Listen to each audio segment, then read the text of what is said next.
if you try to think about this, these are people who presumably if they could have raised the money for their enterprise with just getting people to send them dollar bills or checks, they would have done that. And yet instead, they're saying to people, I want you to invest in my enterprise, whatever it is, by sending me a cryptocurrency.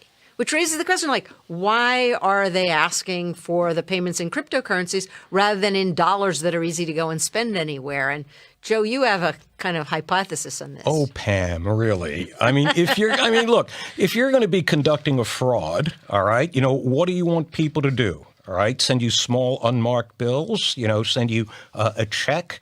Or would you rather have Bitcoin go to Mikhail Mikhailovich in Minsk? Well, I understand. Where when it fails, you're not going to get it back. Well, but you're not going to get the dollars back either. I mean, a check, maybe a credit card, yeah, perhaps. But if somebody sends you dollar bills, there's no way of getting those back either, Absolutely. Right? And from that perspective, you could actually argue that law enforcement prefers that these transactions occur through Bitcoin than in cash. Because one of the things most people don't recognize is Bitcoin is not anonymous. Bitcoin is pseudonymous. Everybody has a public address associated with their participation on the Bitcoin blockchain. And by public address, you mean something on a computer, not like 47, Bayberry Lane or something. Well, it's the equivalent of 47. It's a public address. It's a set of numbers, all right, and letters that identify a particular wallet, all right, and it's your public address. But you don't know where that is. I just think it's metaphorical. Right? Well, no, you don't. Right. But the NSA probably does. But the CIA probably does. But the FBI, there are techniques and there are mathematicians who are actually very, very good at figuring physically where that. Precisely.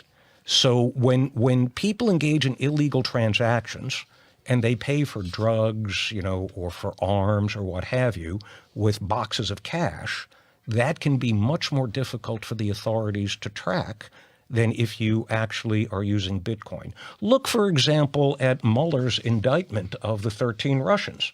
Well, they had the Russians' names, and they were able to allege Bitcoin transactions in certain amounts.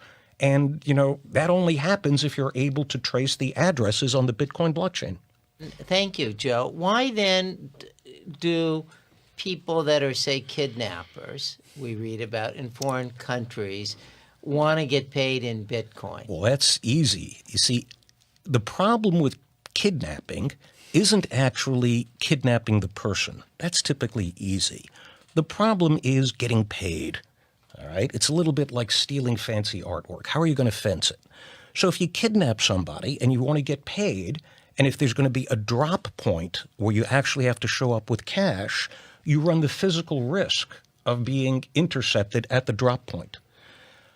With stuff like Bitcoin, with crypto, you eliminate a lot of the physical risk associated with getting paid for the kidnapping, so it actually makes kidnapping a much more profitable proposition. And many Bitcoin whales, many people who have large amounts of Bitcoin are actually very concerned for their personal security.